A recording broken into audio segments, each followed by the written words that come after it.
Good morning, everyone. I am Penny Featherstone, and my pronouns are she and her, and I'm your service leader today. And Dr. Paula Montgomery will be our speaker today.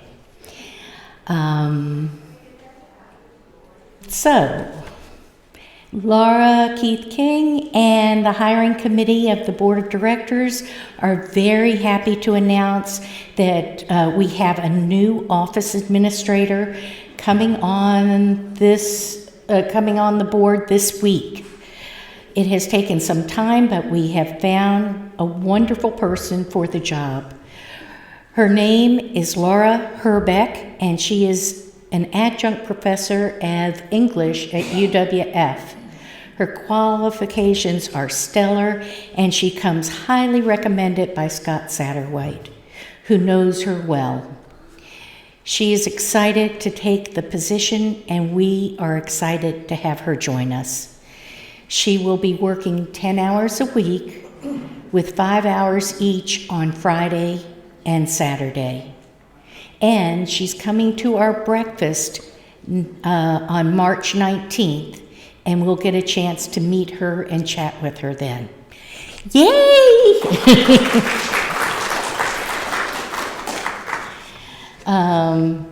Get your phones out, keep them silenced, but mark this date. Saturday, March 25th, will be an outside cleanup day at church. We need each of you that can come. Please bring your gardening tools, gloves, rakes, brooms, and anything else that you think would be helpful. We will start at 9:30 and then serve lunch. And if you have questions, ask Laura Keith King. The second hour today will be Linda Fussell. She's giving a presentation on Escambia County School Board decisions to ban books from public libraries, from school libraries, and what you can do to counter these efforts.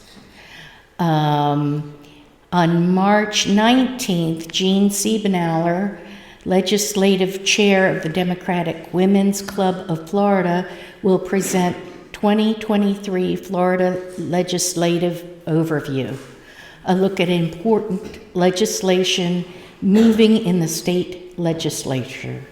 She will discuss fast-track legislation, the DeSantis agenda, and what you can do about it.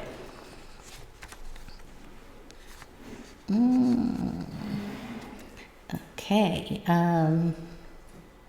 Next Sunday is we gather together in joyful Thanksgiving featuring We Got Grits and More.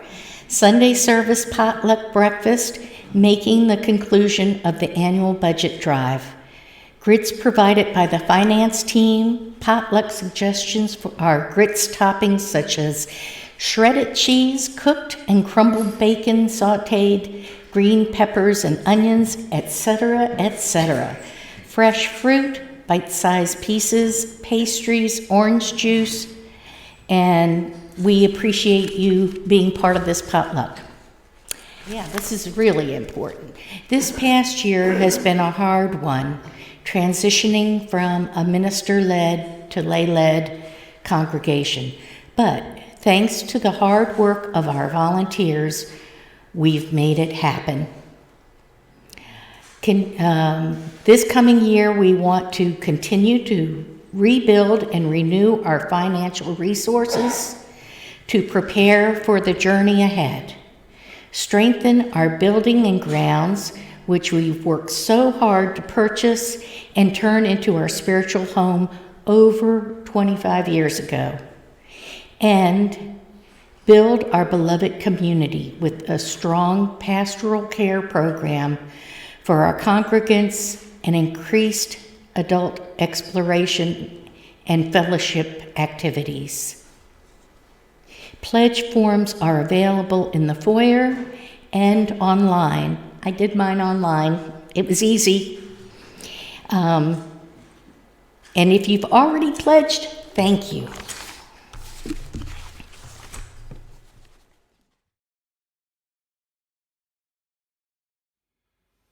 Come into the circle of love and justice. Come into the community of mercy, holiness, and health. Come, and you shall know peace and joy.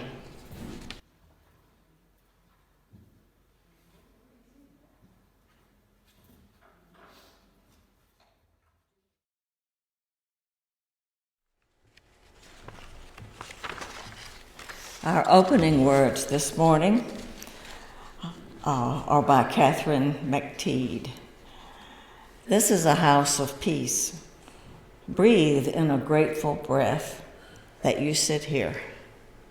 This moment of your life, you are safe, and here we are in silence. There's a war raging far from this place of comfort. We know it is there. We know our brothers and sisters suffer its poisonous touch. Our hearts are weighted with what we cannot resolve. So here we lift a banner in our souls and remember that in this place, in this moment, we are not at war. Breathe in the truth of this moment. Here is our strength and our deep well of courage. Breathing in, we rest our spirits. Breathing out, we pray for peace. May those in harm's way be safe for another day. May those who drive the engines of power be awakened by compassion.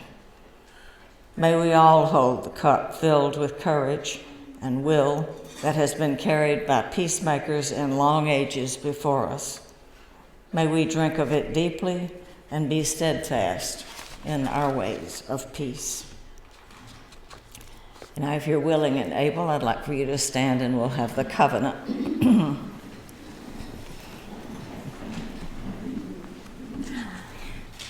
Love is the spirit of this church, and service its law. This is our covenant, to dwell together in peace, to seek the truth in love, and to help one another. And we will be singing together, so if you don't want to sit and can sing with us, stand. It is number 388, Dona Nobis Pacem. We're singing it once through all together, and then 3 more times as a round. 1, 2, 3. Dona nobis pacem, pacem. Dona nobis pacem. Dona nobis pacem.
Now we have a time for all ages. Time for all ages, and Denise will be reading a lovely story. I am peace. So this morning, what are we talking about, Nova and Raymond? Peace, right. And we talked in the car about what peace means, right? And you know what I was thinking about while they were doing the welcoming words and we were singing that beautiful song? That a lot of times during the week, when we go to school and we go to work, and we're around people who are always in a hurry, right?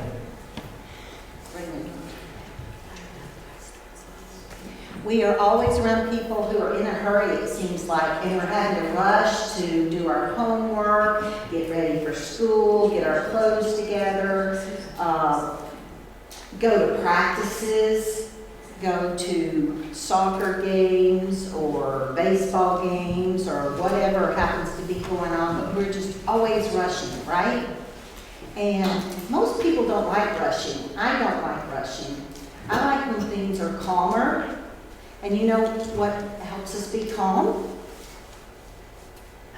I'm giving you a little presents. Thank you, Dee. You know what helps us be calm? When we're at peace. And what gives me peace each week is coming to this church. Because when we come here each Sunday, and I hope you guys feel it too, I feel lots of peace when I walk in this building. Because everyone here is so nice, and so kind, and so loving, and polite, and respectful.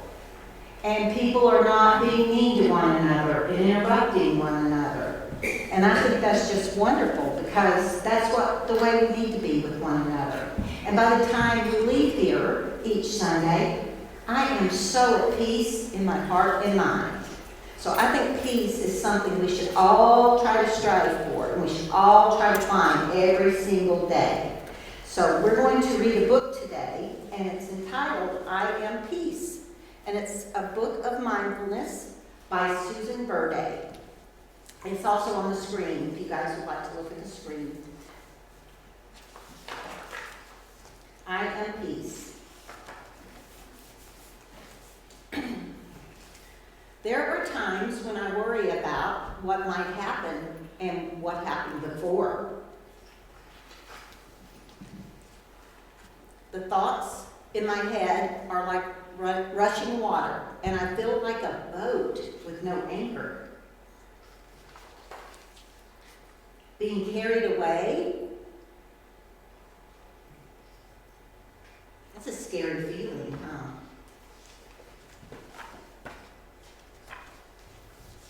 I give myself a moment. I take a breath. Take a breath with me.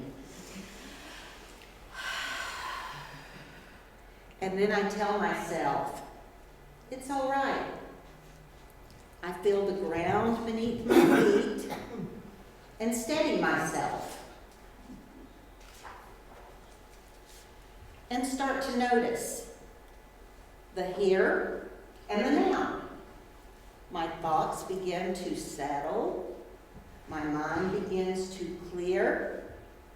I am peace.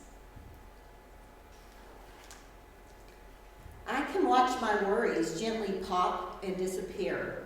I let things go. I can say what I feel inside out loud. I know myself. Say that with me. I know myself. Can you guys say that with me? I know myself. I can share kindness with others. I make a difference. You make the difference.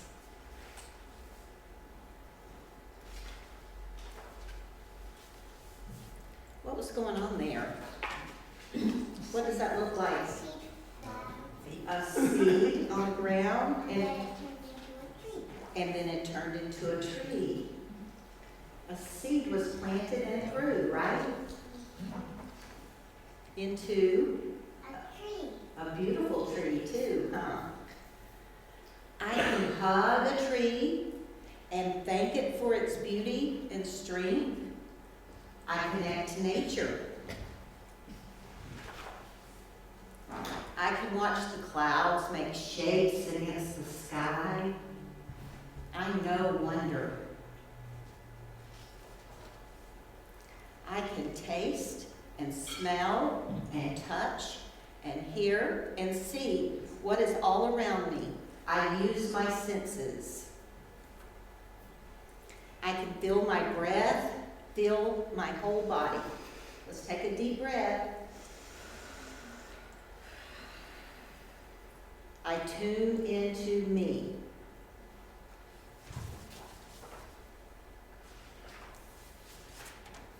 Now the water is still.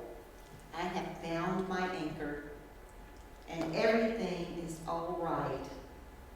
I don't need to worry about what happened before or what happened after. I am in this moment. I am peace.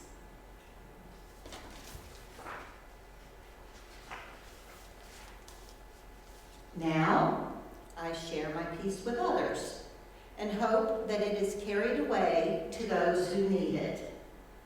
And everybody needs peace, right?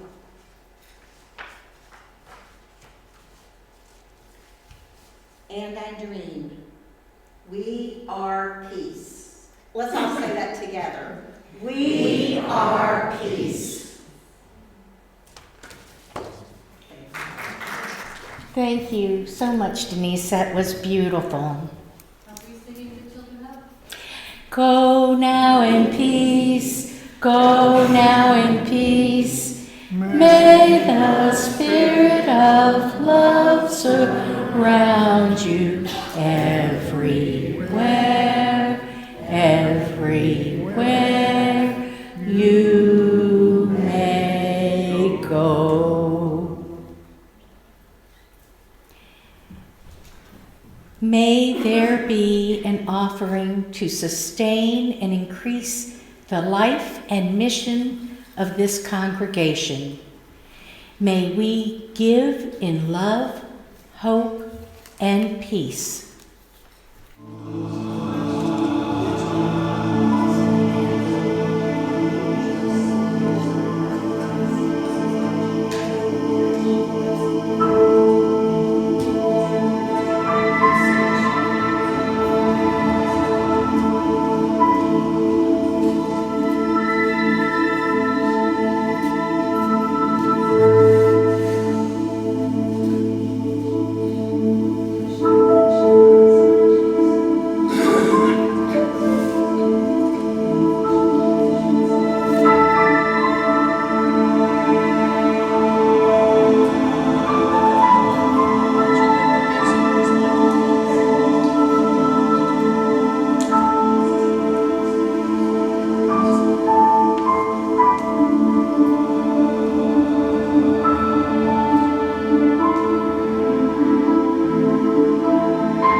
I will now let Paula come up and speak to us about two peaceful souls.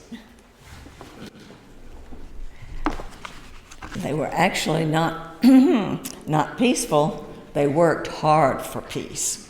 It was not like they sat around contemplating their navels. They were working at it.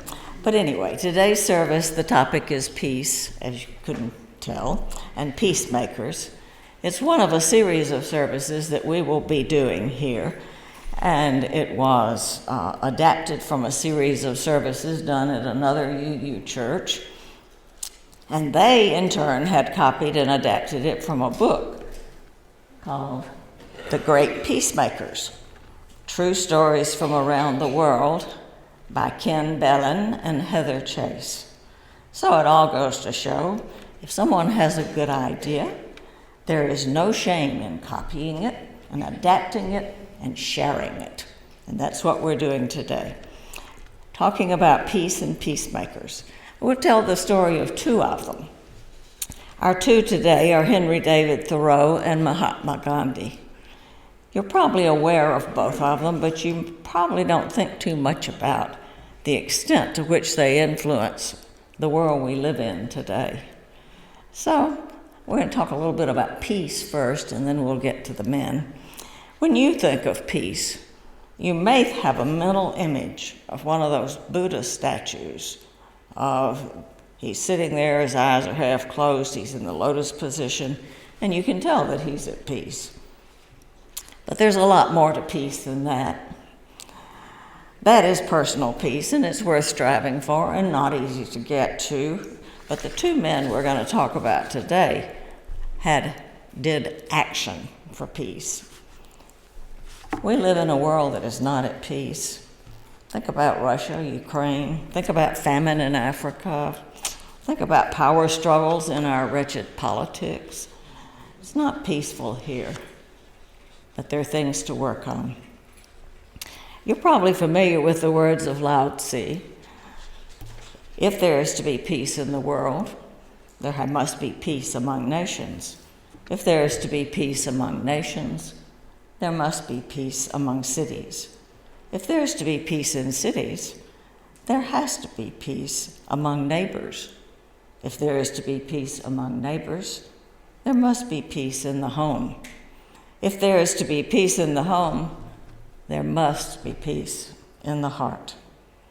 And there's a lot of peace work to do. A lot more than sitting in the lotus position. Remember, one of the things we pledge to is to strive for justice and to seek peace. And when you say seek peace, it sounds sort of like a game. Seeking peace, where is it? Where is it? Where is it hiding? I believe that peace is something that we really have to strive for. That is as well as justice. But I'm getting slightly off the subject. Let's get back to Henry David Thoreau. There he is with his beard and everything. He was born in 1817 in Concord, Massachusetts. He comes from a town that the very name of which means peace and harmony among people. That should have given him a boost up in his search for peace, but no. He marched to a very different drummer from everybody around him. The nation into which he was born was in the throes of the Industrial Revolution, and we know what greedy people came out of that. Anyway, he also was the materialism that went with the Industrial Revolution. He lived among men who were materialistic and in a nation that by and large permitted the enslavement of human beings. There was a lot that was not peaceful in his day. Now, his father was a quiet man. He was a pencil maker, but his mother, she was a different story altogether. She was vivacious and an ardent anti-slavery campaigner. Now, young Henry was a very serious child. He loved to spend his hours in the woods around Concord, which reminds me of the story that we just heard. His rebellious nature showed up early and often. One example was at the age of 16, he entered Harvard University, and he showed up in a green coat. Now, what's significant about a green coat? Well, the authorities at the school required black coats. So there was Henry, wearing his green coat. He was listening to his own drummer. Apparently, though, Henry and Harvard got along okay after that, and he did graduate. He returned to Concord, and he took a job teaching. That lasted 2 whole weeks. In that job, he was ordered to administer corporal punishment. He refused, and I don't know whether he was fired or he quit, but at any rate, he didn't last in that job. There were other things that he was opposed to, one of which was giving his tax money to the government, which permitted slavery and waged war against Mexico. he couldn't stand to trace the path of his tax dollars until, this is a quote, until the dollar buys a man or a musket to shoot him with. Now, he was arrested, of course, for not paying his taxes, and he spent a night in jail. His mother and his aunt bailed him out, although he didn't know about it. He didn't give his consent. He also did not want a typical career. To him, a career was a trap. It locked people into working their lives away in jobs they didn't enjoy and that did not contribute to the betterment of humanity, and furthermore, it plundered the environment. He thought only that the jobs were done because people wanted money to buy things that they did not need and that brought them no lasting joy. You can see how different his ideas were from those of the materialistic Industrial Revolution people around him. And they seem very modern to us today, those ideas. His peace and joy were in the quiet woods around Concord, and particularly around the lovely pond that belonged to his friend, Ralph Waldo Emerson. He decided to do an experiment in simple living. A house he built on Walden Pond would be the laboratory for this experiment. And so he did. At the age of 28, on July the 4th, 1845, he declared independence and moved into the simple 10 by 15 foot cabin that he had built on Walden Pond. There, he started each day, winter and summer, with a bath in the pond. It was followed by work in his garden. The vegetables he grew fed himself, and they also provided him with something to sell and earn a little bit of money for his upkeep. And this gave him, since he did all that in the morning, this gave him afternoon hours for walking in the woods, writing, and also visiting with visitors. The people around him thought he was pretty antisocial because he was not interested in ordinary conversation. He thought that's just gossip. He liked meaningful conversations with individuals who thought deeply. He also liked solitude and reflection and found all of that better than idle gossip. Now, during his experiment living in that cabin, he wrote a book.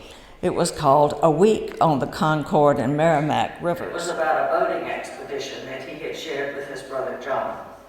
So you can see that in addition to being in that cabin and bathing and growing his vegetables, he was not idle. He was not vacationing. He wasn't sleeping in the morning. He wasn't lying around in a hammock. And he commented on his lifestyle, which was organized and busy. And this is a quote: "I love my fate to the very core and rind." This experiment in his laboratory, this experiment in simple living lasted 2 years, 2 months, and 2 days. His report was, and I'm quoting again, "To maintain oneself on this earth is not a hardship, but a pastime, if we live simply and wisely." The book he wrote later, called Walden, shared his ideas. It became popular.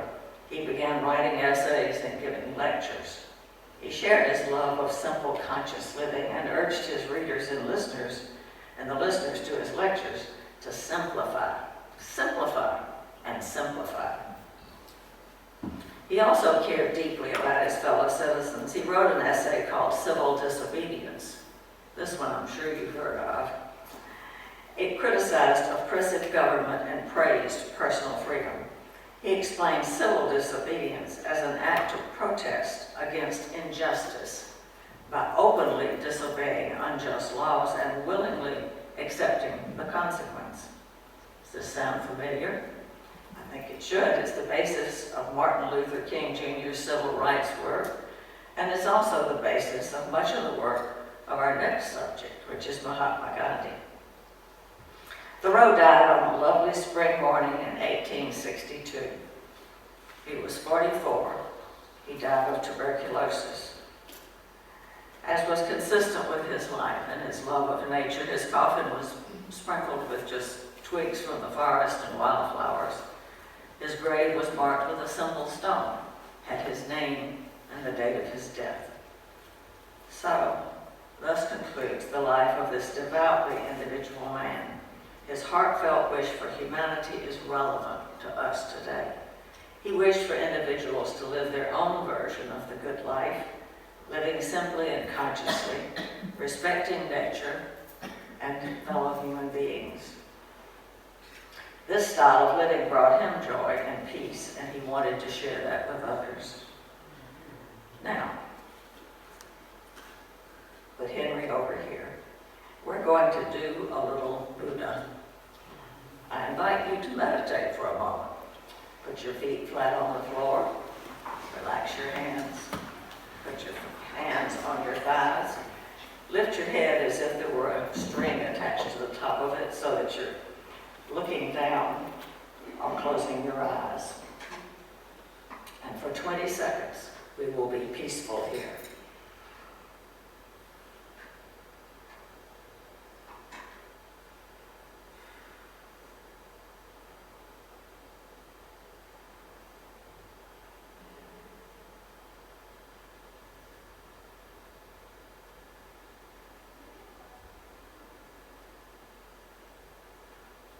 Now, you can open your eyes and look up. We're moving on, and I have a big surprise for you. You've probably heard the instruction, be the change you wish to see in the world.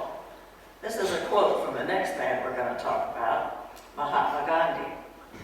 It has been converted into a rap song that you will hear now, and as you think about it, as you listen to it, think about the energy in the song and the energy it takes to create peace. Dedicated to all spiritual activists, truth seekers, and peaceful warriors worldwide. I regard myself as a soldier, though a soldier of peace.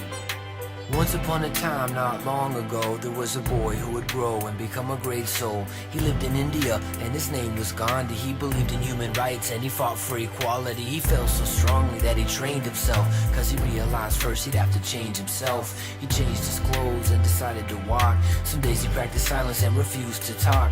When he was young, he studied to be a lawyer, and then he became a great spiritual warrior. He read from the scriptures of every religion and came to the realization that we're all God's children. Because he understood that we're all equal, he became a spokesman for the people, a karma yogi devoted to service, to spread truth and peace was his purpose. You gotta be the change that you wanna see in the world. Be the change, just like Gandhi. Be the change that you wanna see in the world, just like Gandhi.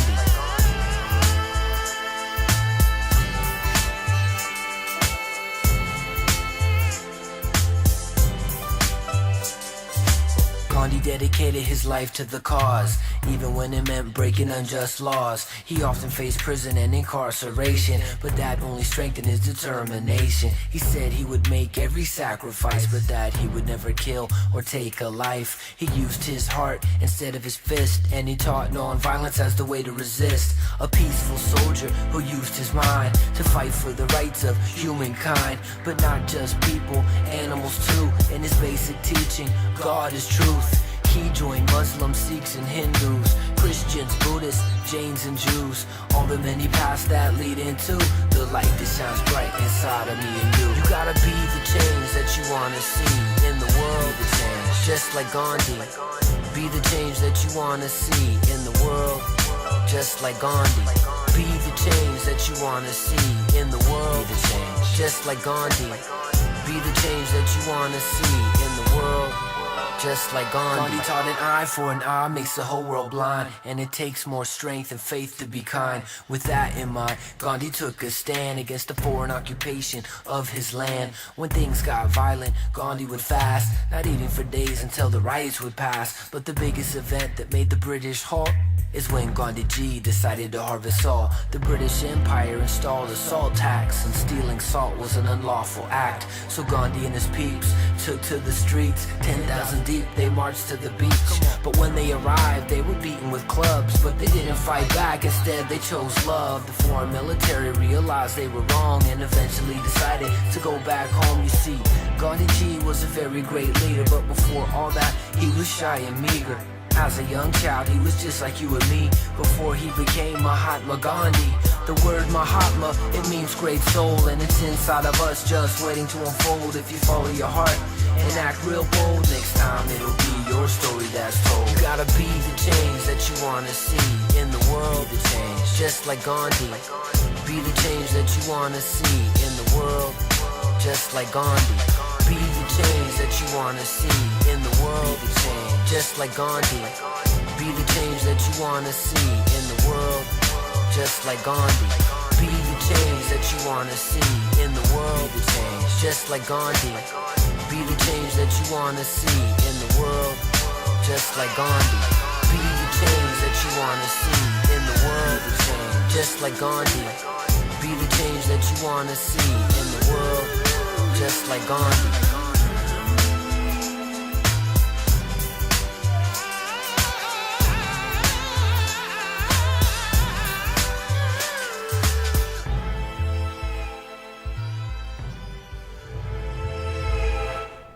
Now that was different, wasn't it? Gandhi, and so was Mahatma Gandhi. He was an icon of nonviolence who spent more than 2,000 days in jail as he sought to end the oppression of his people. His life's work has been called, and I'm quoting, and I'm not sure who I'm quoting, the greatest application of the principle of peace on a political level that the world has ever seen. He was born the fourth child of a government official, there we are, and his wife in India in 1869. His name was Mohandas Karamchand Gandhi, and he was pathologically shy. He ran home from school very fast every day so he wouldn't have to talk to anybody on the way. When he was 13, he was in an arranged marriage with a 13-year-old girl named Kastur Makanji. Now, he knew he was a married man and he had to support a family. Eventually, he had 4 children, and so he elected to become an attorney. At 18, he went off to London, where he was dressed in a business suit and a top hat, and he studied Western literature. He was especially impressed with Thoreau's essay on civil disobedience, and also the passage in the Christian Bible about turning the other cheek. When he returned to India, he was still too shy to argue in court, so he became a legal consultant with an Indian company that had an office in South Africa. And he went to South Africa to work in that office and took his family. And then he had a life-altering experience. In 1893, he bought a first-class ticket for a train ride. He was a lawyer, dressed nicely, first-class ticket. He was told that coloreds could not ride in first class, and when he protested and didn't move, he was thrown off the train. Does this remind you of Rosa Parks, maybe? He spent the night on the train platform grappling for an appropriate response to this sort of indignity. He knew that violence would be ineffective and that running away would be cowardly. He concluded that the way to success was through nonviolent resistance. His life was changed.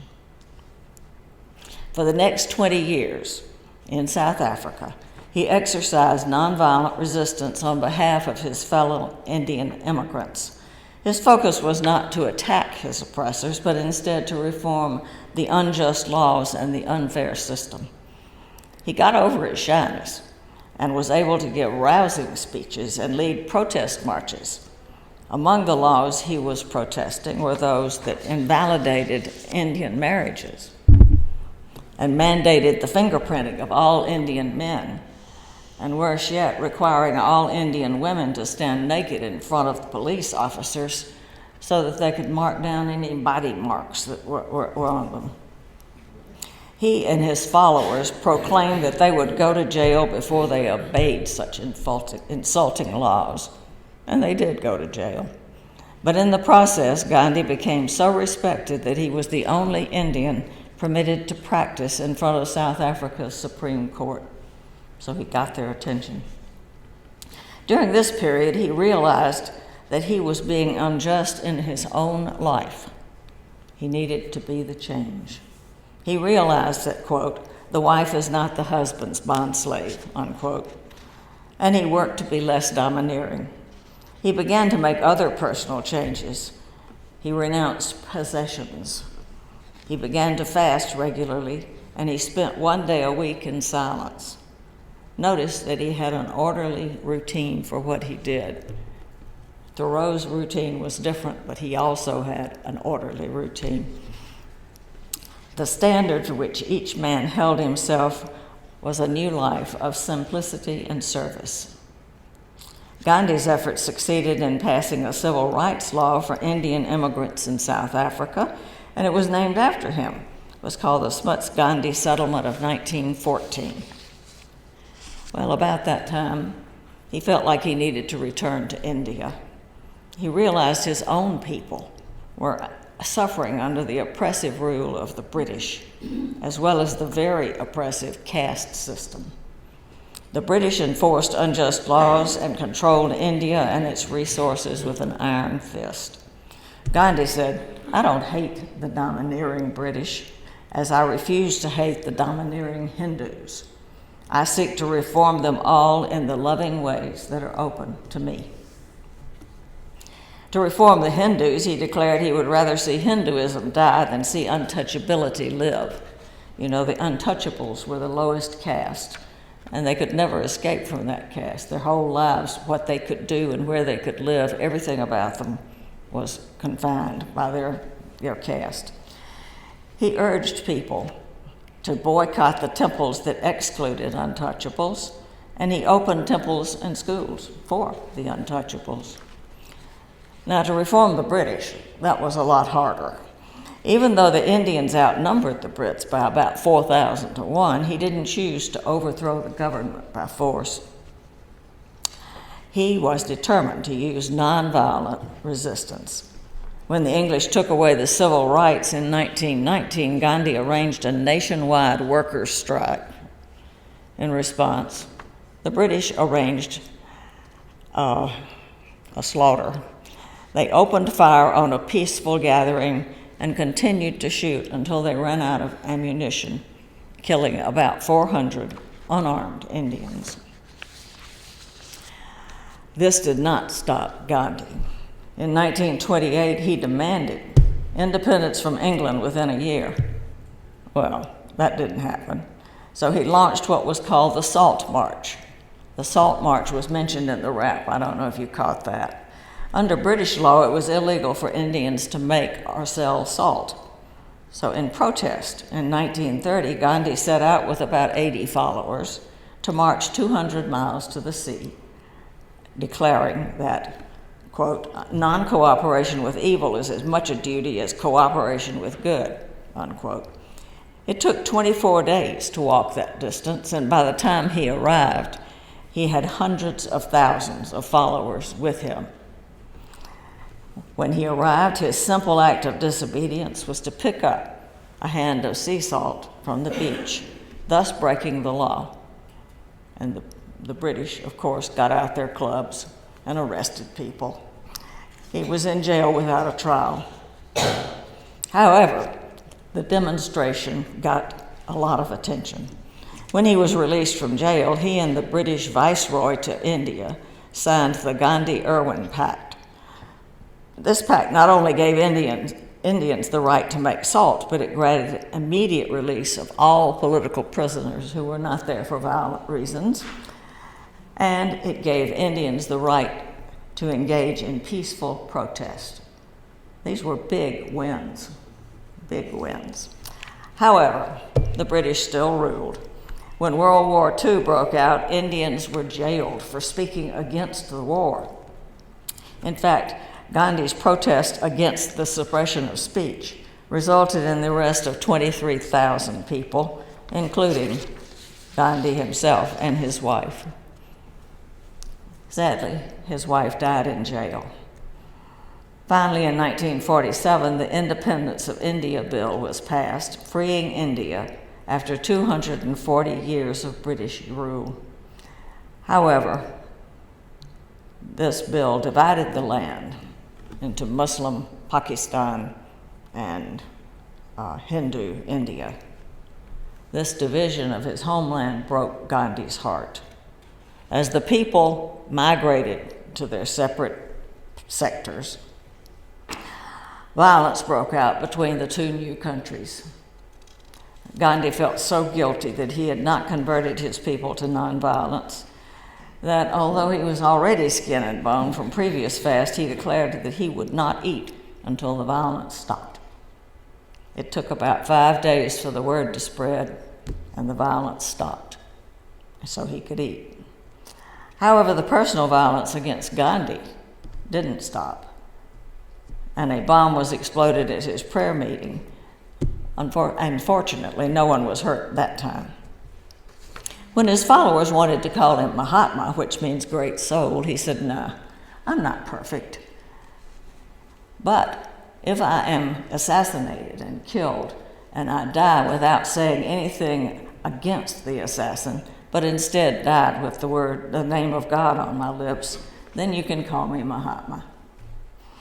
It happened in 1948. On his way to evening prayers, he was shot 3 times, point blank range. With his hands folded in forgiveness, he slumped to the ground and murmured, "He Ram," which is a Hindu expression in praise of God. He was 78. He was Mahatma. His funeral was attended by nearly 1 million people. When his cremation flame was lit, the mourners cried out, "Gandhi is immortal." And in a way, they were right.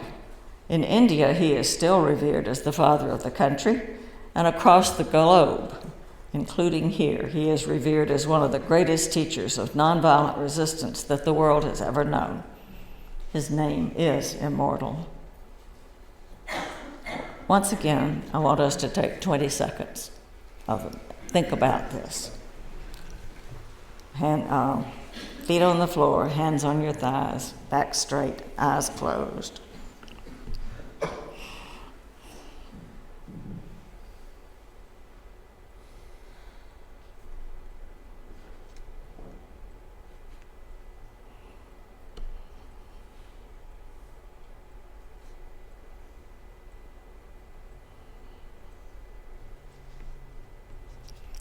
Welcome back. Let us stand as we're willing and able to sing together the hymn, number 155, Circle Round for Freedom. We're going to sing it 3 times through. Okay.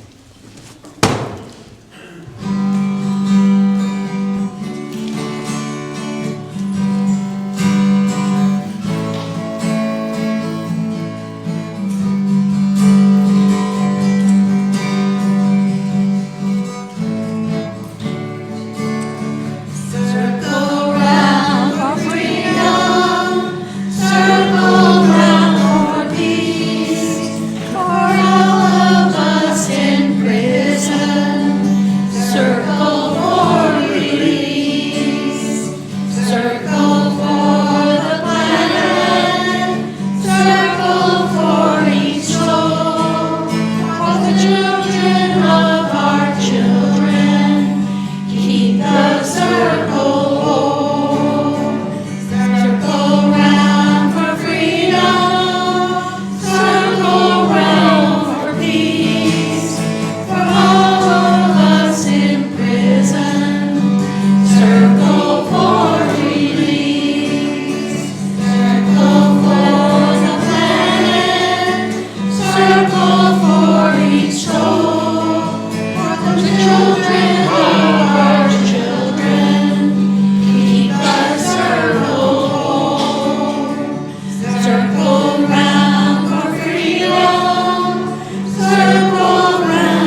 closing words somewhere.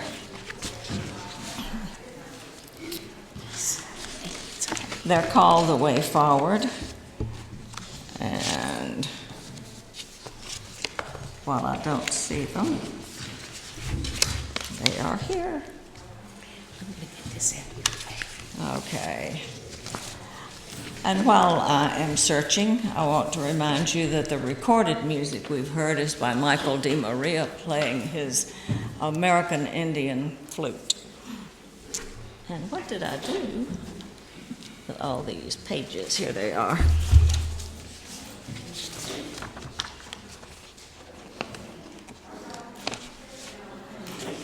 That's the offering.